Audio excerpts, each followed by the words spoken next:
información, ya recibió algún reporte. Dicen aquí de comunicación falsa alarma.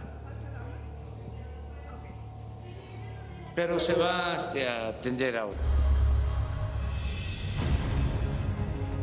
Buenas noches, pues no, lo del explosivo para volar media refinería de Salamanca no era una falsa alarma.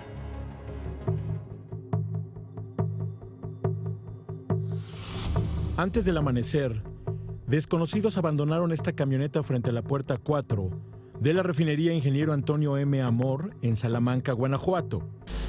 Una pick-up de modelo antiguo que con las luces encendidas parecía estar ocupada en su interior, por lo que evitó cualquier sospecha durante horas de la madrugada. Hasta que descubrieron en su interior un envoltorio con cables y cinta que activó la alerta de amenaza de bomba.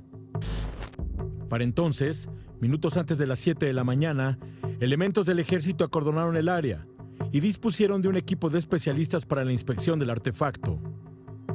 2 horas después, hasta el lugar fue trasladada una olla para confinamiento de explosivos y se fijó un perímetro de 150 metros alrededor de la camioneta, punto al que ningún civil se podía acercar.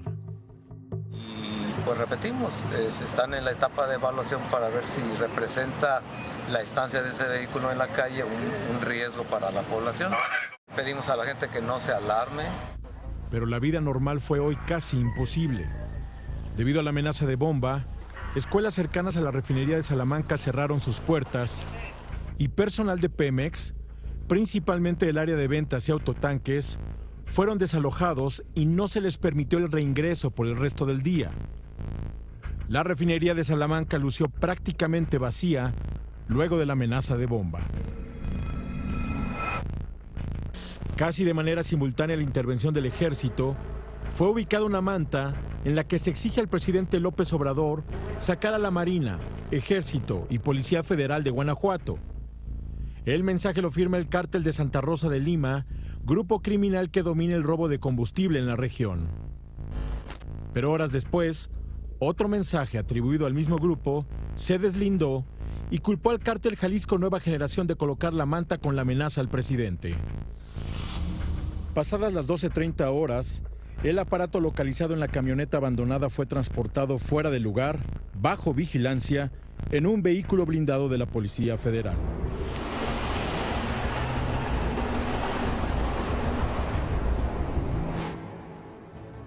¿Cómo se dieron los hechos? ¿Qué fue lo que ocurrió? A las 5 de la mañana, luego de recibir una alerta, todavía es impreciso quién alertó, personal de Pemex confirmó la presencia de un vehículo de riesgo frente a la puerta 4 de la refinería de Salamanca. Militares llegaron al lugar.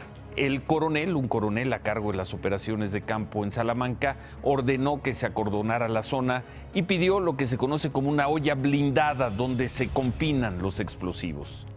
Después, a las 8:50 más o menos de la mañana, un teniente de materiales de guerra llegó acompañado de 2 personas a coordinar los trabajos. Por ahí de las 11 resolvieron abrir la camioneta, acordonaron 150 metros a la redonda. Los especialistas en explosivos revisaron el objeto hallado y, bueno, no detectaron lo que ellos llaman un cableado adecuado, es decir, no era un artefacto bien hecho. En ese estado, prácticamente en ese momento, descartaron el riesgo. Pasado el mediodía, por ahí de las 12:30, el artefacto fue transportado fuera del lugar por un vehículo blindado de los que se conocen como rinocerontes de la Policía Federal. La camioneta abandonada, pasaron por ella, pasó una grúa y se la llevó.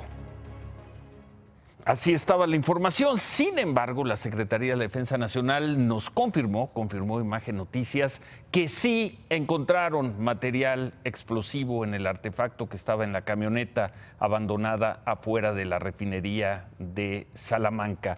Ahí está, sí lo tuiteamos hace poco más de una hora. El general brigadier diplomado de Estado Mayor Juan Manríquez Moreno, titular de Comunicación de la Defensa, nos escribió vía WhatsApp que mañana se van a dar a conocer más detalles de qué tipo de material explosivo se localizó, pero nos adelantó que los especialistas encontraron en efecto, que el cableado no era el adecuado, pero que sí había material explosivo. Más tarde, el artefacto fue destruido por personal militar. Estas son las imágenes de los especialistas en explosivos que trasladaron el artefacto a una mina ubicada, nos dicen, a unos 20 minutos de Salamanca. Ahí los militares lo desarticularon y posteriormente lo destruyeron.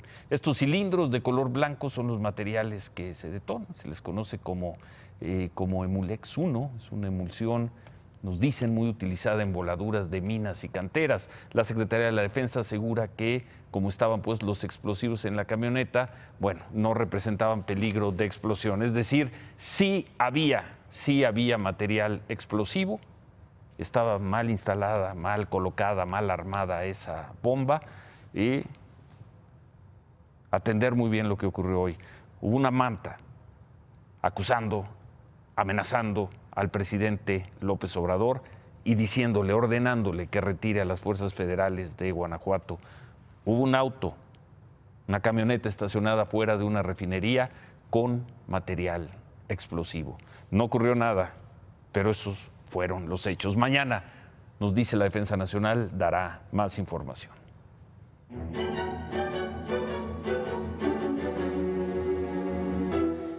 Bueno, y antes de ir con otros temas, esta tarde en Ciudad Victoria un grupo de campesinos protestó afuera del llamado Complejo de Seguridad de Tamaulipas para exigir la salida de la Policía Estatal de la comunidad de Santa Engracia.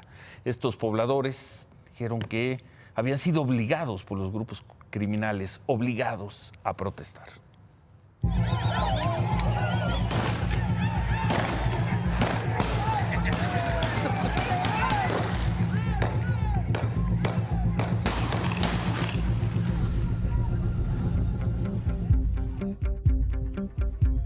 Campesinos de la comunidad de Santa Engracia, en el municipio de Hidalgo, Tamaulipas, protestaron así en el cuartel de la Policía Estatal de Ciudad Victoria.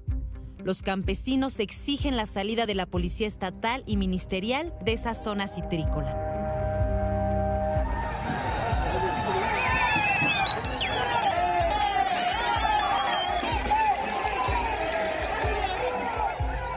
Los manifestantes, algunos con pasamontañas, intentaron ingresar a las instalaciones de seguridad de manera violenta.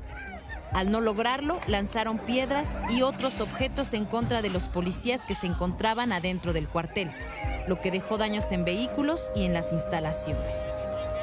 Ante la agresividad y la insistencia, los policías lanzaron disparos al aire y minutos después utilizaron gases lacrimógenos, provocando que los pobladores se fueran del lugar.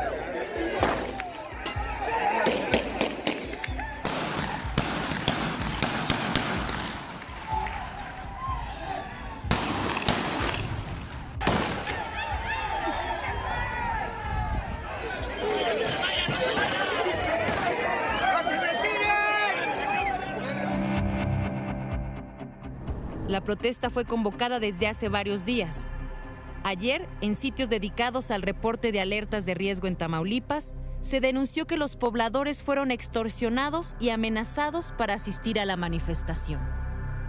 En una carta publicada al gobernador del estado, Francisco García Cabeza de Vaca, algunos pobladores denunciaban que si no iban a la protesta, los zetas les iban a cobrar una cuota de 50,000 pesos o los amenazaban con quemar sus casas, secuestrarlos o incluso matarlos. Fuentes del gobierno de Tamaulipas confirmaron a Imagen Noticias que la marcha sí habría sido organizada por líderes del crimen, pues en los últimos meses la policía ha detenido a varias personas dedicadas a la extorsión y al secuestro en esa zona del estado.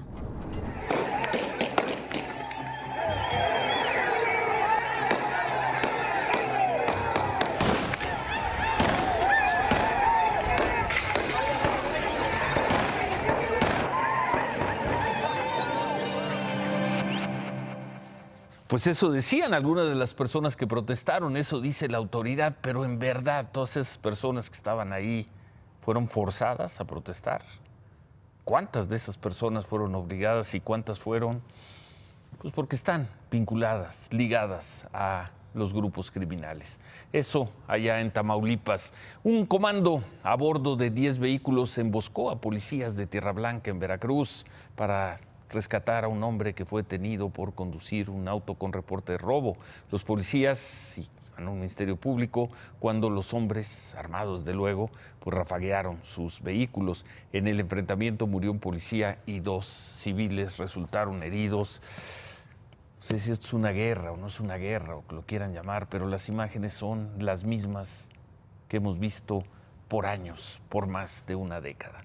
La Procuraduría de Justicia de Michoacán confirmó que localizó el cuerpo del empresario Hugo Figueroa.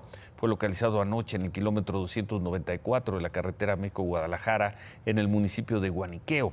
Hugo Figueroa, de quien se dice que es sobrino de Joan Sebastián, aunque más bien es el esposo de una sobrina de Joan Sebastián, fue secuestrado el domingo en un jaripeo en Tarímbaro, también en Michoacán. Se lo llevaron hombres armados y mataron a uno de sus escoltas. La Procuraduría investiga de oficio el homicidio y el secuestro porque los familiares de Hugo Figueroa nunca denunciaron los hechos. El cuerpo ya fue identificado al mediodía y ya fue entregado a los familiares.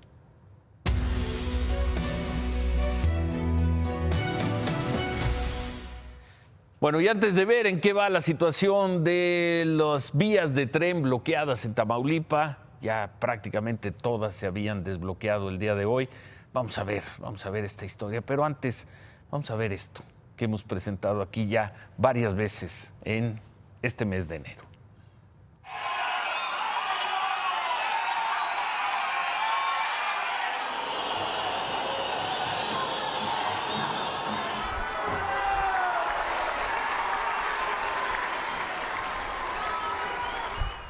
Los gobernadores abuchados en actos donde aparece el presidente López Obrador. Hoy en Tlaxcala, esta escena se dio corregida y aumentada.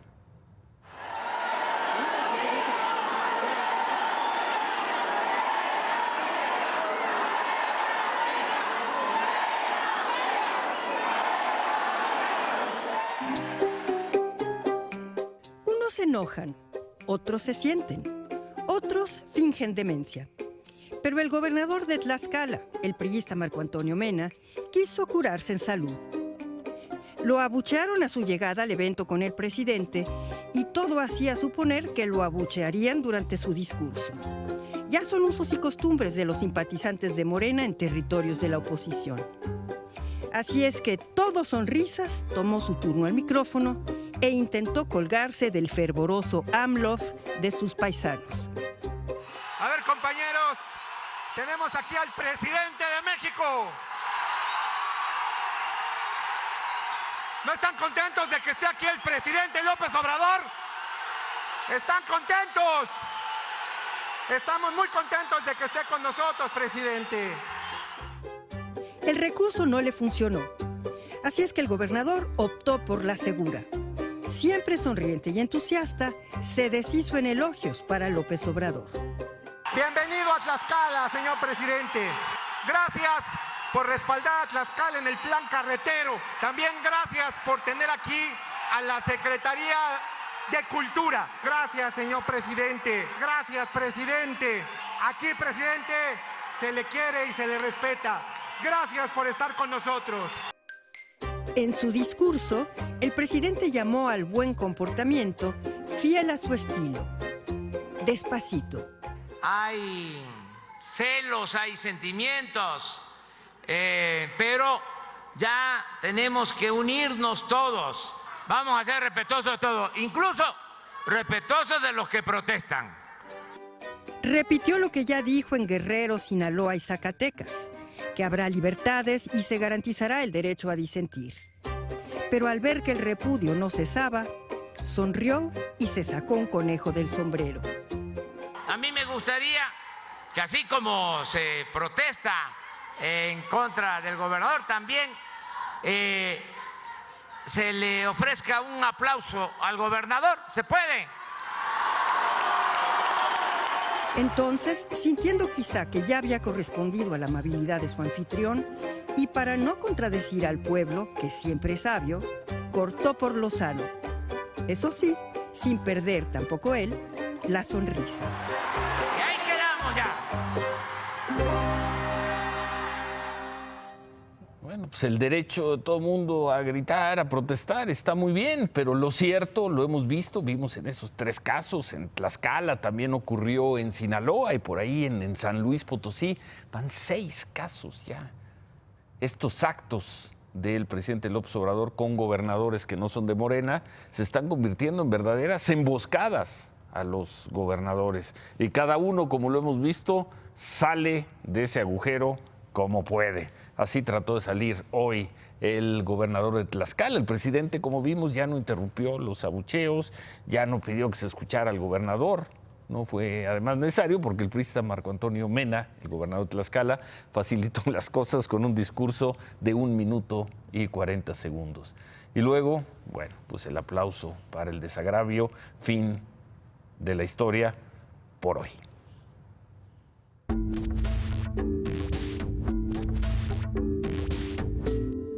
Luego de 18 días de bloqueos en Michoacán, en la madrugada, los maestros de la CENTE acordaron liberar las vías del tren que estaban tomadas. El acuerdo se alcanzó luego de que ayer los maestros cobraron salarios, cobraron bonos, cobraron. El gobierno de Michoacán informó que liberó 1.230 millones de pesos para cubrir esos pagos y bueno, así comenzaron a retirarse de las vías. Michoacán no se da porque tiene maestros con mucha dignidad.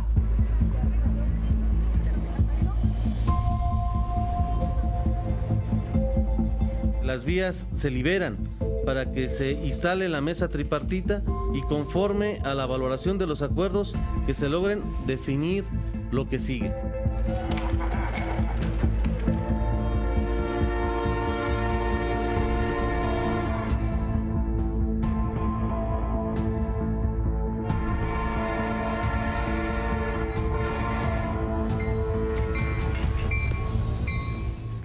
Bueno, pero el bloqueo no fue parejo y no fue simultáneo. Desde el mediodía y hasta hace poco, hasta las 10 de la noche, estaban liberadas las vías en Lázaro Cárdenas, en Pátzcuaro, en Mújica, en Marabatío y en La Piedad. En estos puntos, aunque los maestros despejaron las vías, algunos grupos se mantienen en los costados, pendientes para ver si tienen que volver a retomar esos bloqueos. Solo hay 2 partes en 2 municipios donde hasta hace unos minutos no se habían retirado los bloqueos. Son Uruapan y Yurécuaro. Pero bueno, las afectaciones no son solo por el problema de estos bloqueos. De entrada, desde hace 18 días no hay clases, ni las habrá mañana, en 600 escuelas de Michoacán. Esto pues está afectando a alrededor de 1 millón de alumnos que no tienen clases. Además, en al menos 8 municipios hay bloqueos de oficinas públicas, entre ellos Morelia. Esta noche en las instalaciones de la Secretaría de Educación Pública en la Ciudad de México están reunidos, una reunión larga. Ahí está el secretario de Educación, Esteban Moctezuma, está el gobernador de Michoacán, Silvano Aureoles, representantes de la CENTE, están en una mesa de negociación para dar salida al conflicto. De lo que aquí se acuerde dependerá que los maestros cesen sus acciones, cesen su intención de volver a bloquear las vías del tren y quizá algún día regresen a dar clases allá en Michoacán. Y por 4º día consecutivo, maestros de la sección 22 de la CENTE en Oaxaca protestaron por la falta de pagos. Los profesores bloquearon carreteras y la terminal de autobuses. Exigen que les paguen salarios de más de 1,700 maestros, pero el Instituto Estatal de Educación Pública de Oaxaca dice que no hay adeudos con los maestros y argumenta que los pagos que reclaman son, ¿dónde habíamos oído eso? Son competencia del gobierno federal. En otras cosas, la Secretaría de la Función Pública informó que fueron suspendidos 3 funcionarios de Pemex que al parecer están relacionados con un desvío de recursos públicos a través de dependencias de gobierno, lo que se llamó la estafa maestra. También se informó que se va a investigar el patrimonio de estos funcionarios y si son responsables de haber participado en esa supuesta estafa. Se dijo que se va a hacer una auditoría también a los órganos internos de control de Pemex, que al parecer no hicieron bien su investigación. Sobre el caso del exgobernador de Sonora, Guillermo Padres, información de última hora. Hoy un juez federal de la Ciudad de México notificó a los abogados del exgobernador que acepta como garantía para permitir su proceso en libertad la hipoteca de varias propiedades de familiares y amigos. El monto de esa garantía es de 100 millones de pesos. Guillermo Padres está acusado de defraudación fiscal equiparada. Con esta resolución se abre la posibilidad, ahora sí, de que salga de prisión pronto y siga su proceso en libertad. La Comisión Instructora del Congreso de Veracruz votó a favor del juicio político contra el fiscal Jorge Winkler, esto luego de que aprobara 2 demandas que tienen su contra por desaparición forzada. Este dictamen va a ser votado la próxima semana. De aprobarse, Jorge Winkler sería destituido del cargo e inhabilitado por 10 años en cualquier otro cargo público, aunque él ha dicho que se defenderá, si eso se da, se defenderá en tribunales. Hablando de estos temas, la Comisión de Justicia Partidaria del PRI notificó que expulsó, no es broma, notificó que expulsó al exgobernador de Chihuahua, César Duarte, que lo expulsó hoy. Está acusado de actos de corrupción y está prófugo desde junio de 2018. El PRI le solicitó a su dirigencia en Chihuahua que dé de baja del padrón de militantes a César Duarte, a quien desde hace mucho también ya le había suspendido sus derechos. Y bueno, para cerrar esto, el senador Noé Castañón, que ayer renunció a la bancada del PRI, hoy confirmó que va a sumarse al Movimiento Ciudadano, a la bancada del Movimiento Ciudadano. Así lo informamos anoche. Noé Castañón escribió en Twitter: en Movimiento Ciudadano coincido con mujeres y hombres notables, inteligentes y de solvencia moral para construir a partir de la justicia, la equidad, la verdad y paridad un mejor país. Estaba muy confiado, pero ¿qué dijeron las mujeres de Movimiento Ciudadano?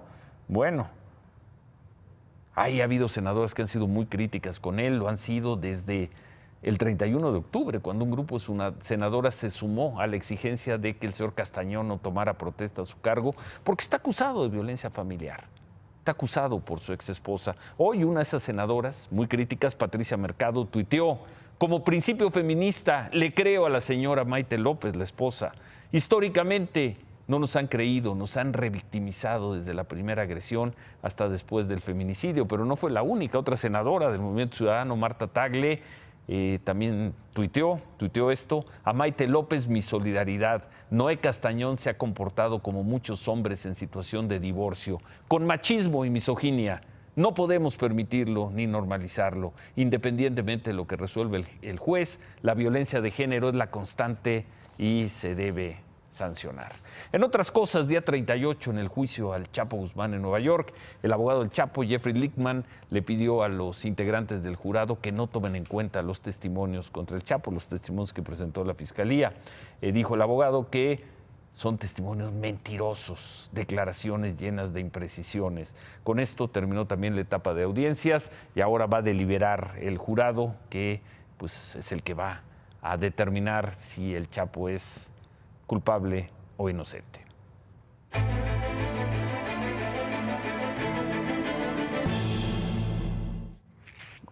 Corrieron ya por ahí más de 30 horas desde que los gobiernos de México y Uruguay anunciaron una reunión que va a tener lugar, o que quizá tenga lugar dentro de 8 días, el jueves, en busca de soluciones a la crisis en Venezuela. Esta reunión tendría lugar en Montevideo, en Uruguay. Solo un país ha confirmado su asistencia, que ha sido Bolivia. El canciller, solo un país, por lo pronto a una semana, México, Uruguay, que es el anfitrión, y Bolivia. Ningún otro país ha mostrado interés por estar en esa reunión. Hoy habló sobre esto el canciller Marcelo Ebrard. Nosotros estamos en una posición de neutralidad. México no apoya una parte ni la otra.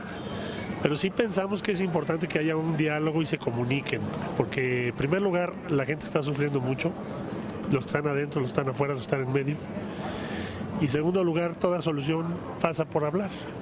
Se está quedando aislado el gobierno mexicano, el presidente López Obrador y el canciller Marcelo Ebrard se está quedando aislado en el tema de Venezuela, donde México dice que se mantiene neutral, pero Juan Guaidó, a quien la oposición reconoce como presidente de Venezuela, sigue sumando apoyos internacionales. Hoy el Parlamento Europeo votó a favor de reconocerlo como presidente, mientras que la Unión Europea informó que va a crear un grupo de trabajo con países de América. Este grupo es el que busca nuevas elecciones en Venezuela. La mayor parte de las democracias del mundo están pidiendo que se vaya Maduro y que haya elecciones. México insiste en que Debe haber un diálogo. En fin, en Caracas, Juan Guaidó denunció hostigamiento del gobierno de Maduro. Guaidó dijo que policías fueron a su casa, donde estaba su hija de año y medio, mientras él estaba en un evento de la oposición. Eran miembros de seguridad que estaban buscando información, que si estaba aquí. Dime. Buscando información. El objetivo es evidente. El objetivo es muy evidente. Y el objetivo es evidente que no lo lograron también. Que no van a lograr quebrar a la familia venezolana. Tampoco van a lograr intimidar a esta familia venezolana. A esta familia venezolana que solo está al servicio de Venezuela. Bueno, pero en Twitter la Policía Nacional de Venezuela le respondió: es totalmente falso que comisiones de las Fuerzas Especiales estén buscando a la familia del diputado Juan Guaidó. En fin, el presidente Maduro tuvo hoy actividades privadas, hoy ya no se vistió de militar, pero el ejército de Venezuela inició, vean esta campaña, vean qué campaña, una campaña para promover la defensa ante lo que ellos llaman un golpe de Estado impulsado por Estados Unidos. No es broma.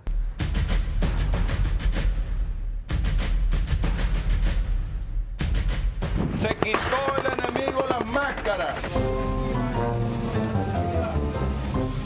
Recibido. Iniciando exploración activa. Listos para ejercer soberanía. Recibido. Grupo de combate.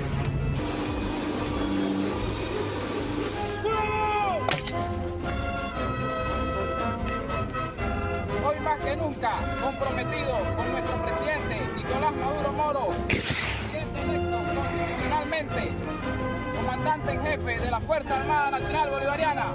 Electos por voluntad popular el 20 de mayo del 2018. Leales siempre, traidores nunca, triunfaremos. ¡Hoy somos todos! No es una parodia, es la propaganda del gobierno de Nicolás Maduro. ¿Qué más tenemos, Paola?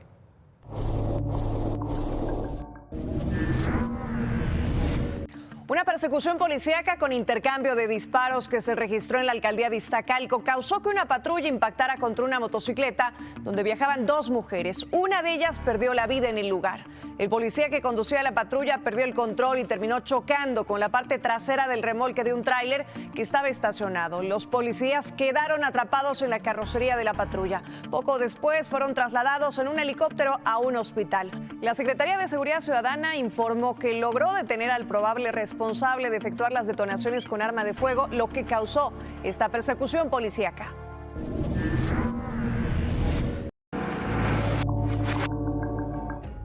Hoy en la Ciudad de México se registraron 2 intentos de suicidio. En la mañana un sujeto subió al campanario de la catedral. Era un hombre de aproximadamente 30 años, quien pedía hablar con el presidente Andrés Manuel López Obrador. Cuando vio a los equipos de rescate que se acercaban, subió un poco más. Bomberos dialogaron con él y lograron distraerlo hasta que uno de ellos se lo sujetó por los pies y el otro por la cintura. Luego de bajarlo, lo trasladaron a un hospital para recibir atención médica. También, a mediodía, un hombre escaló una torre de alta tensión en Iztapalapa con la intención de suicidarse. Alcanzó una altura de 30 metros. Hasta el lugar llegaron bomberos y equipos de emergencia que evitaron que se quitara la vida.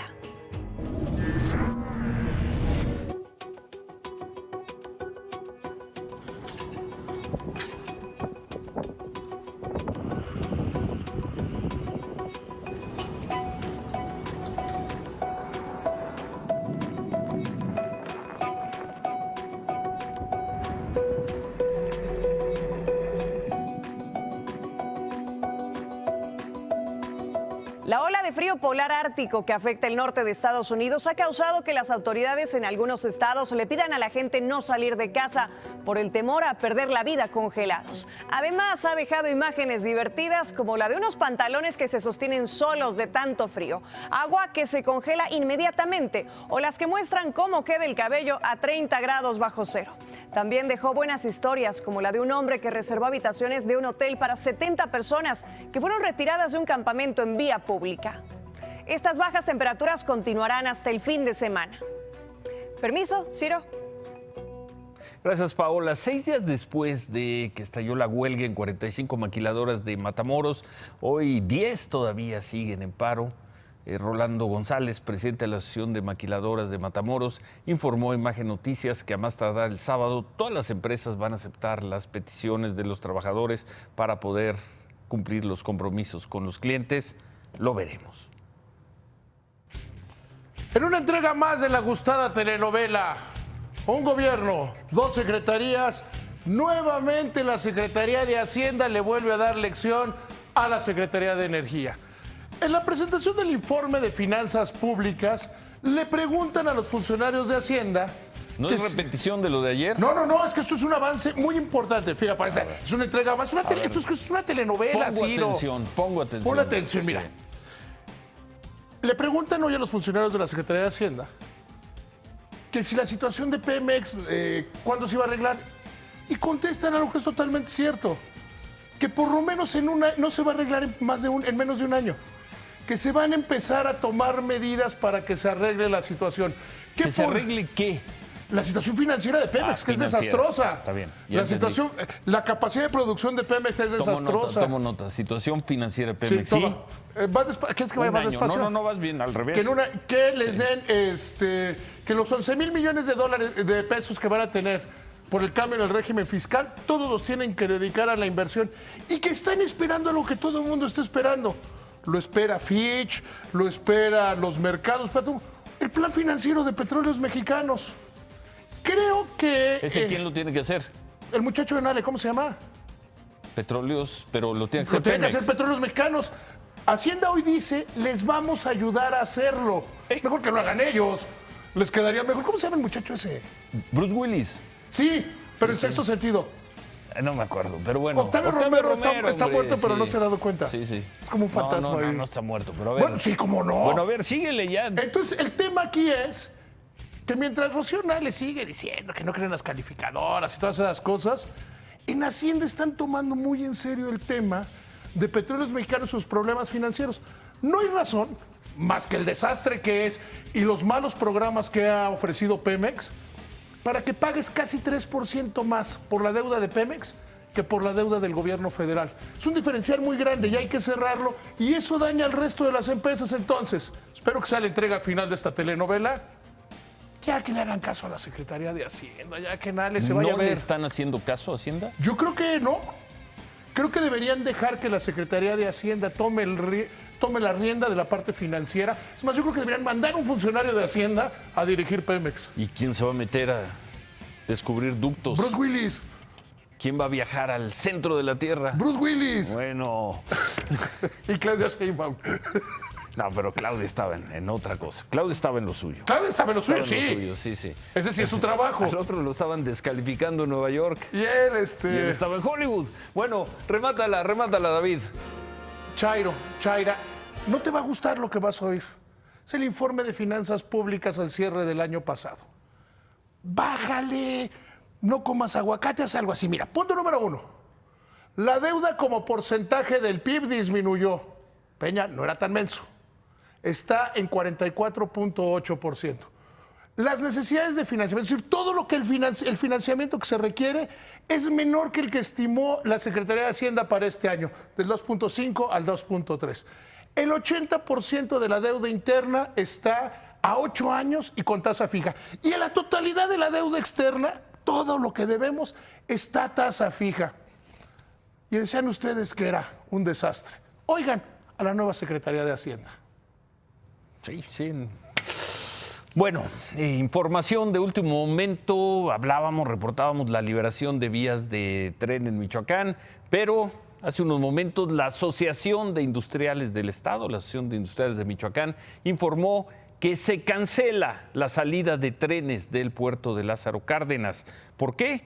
Porque dicen que no se han liberado por completo las vías ahí, las vías en Michoacán, por lo tanto se suspende la salida de trenes de Lázaro Cárdenas, de acuerdo con la Asociación de Industriales de Michoacán. Vamos a una pausa, pero antes, Javier, ¿qué tenemos? Ciro, después de la pausa, ¿quién fue Pablo Larios? Hoy murió. ¿En dónde lo colocamos en la historia? Y desde luego, la contratación bomba del América que rompe otra vez el mercado. Y que tú habías adelantado. Regresamos con eso y además, después de lo que ocurrió hoy en la refinería de Salamanca, en verdad el presidente López Obrador no está interesado en reforzar su seguridad personal. Es probable que nadie quiera dañar a Andrés Manuel López Obrador, pero también, y lo vimos hoy, puede haber personas que quieran dañar al presidente de la República. Regresamos con eso.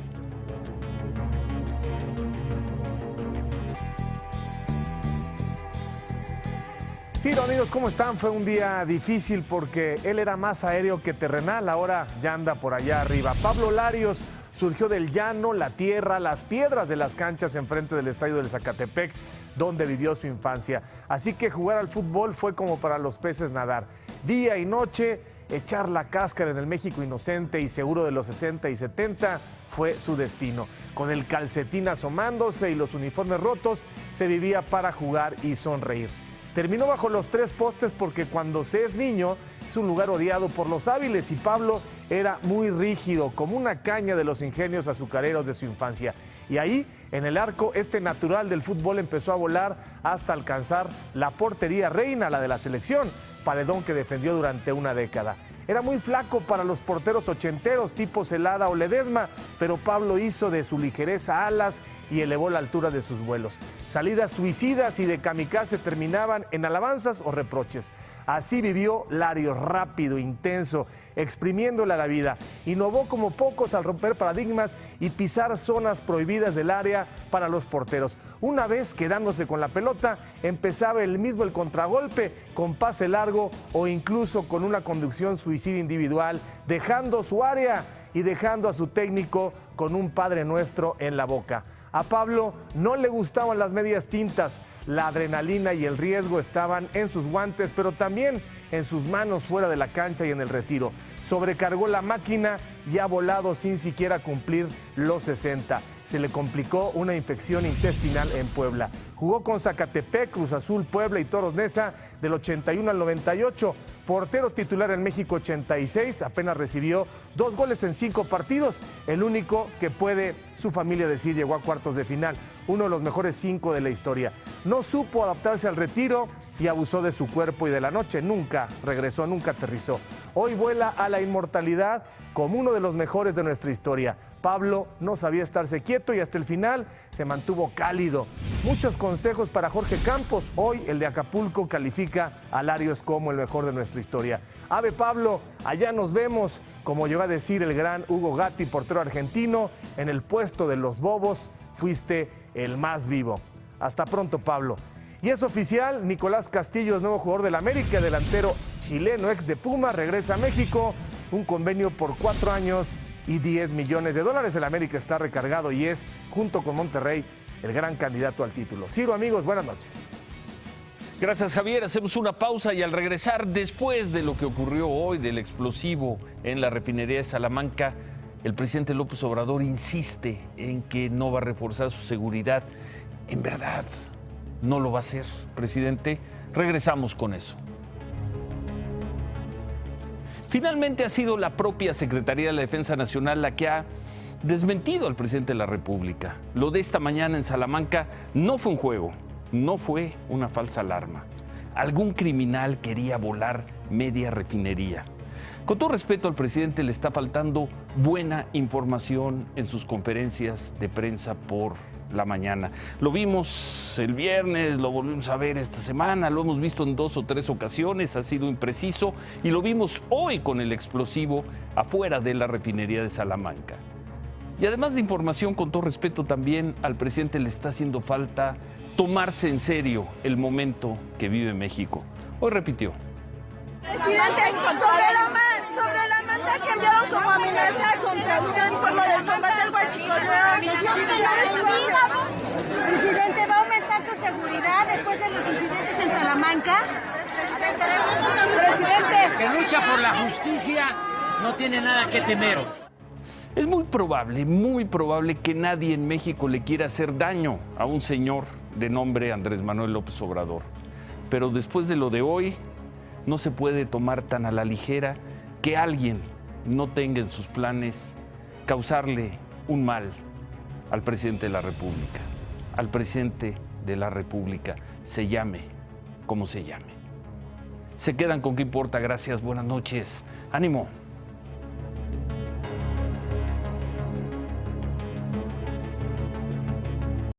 Imagen Noticias con Ciro Gómez Leiva, lunes a viernes 10:30 p.m. Participa en Imagen Televisión.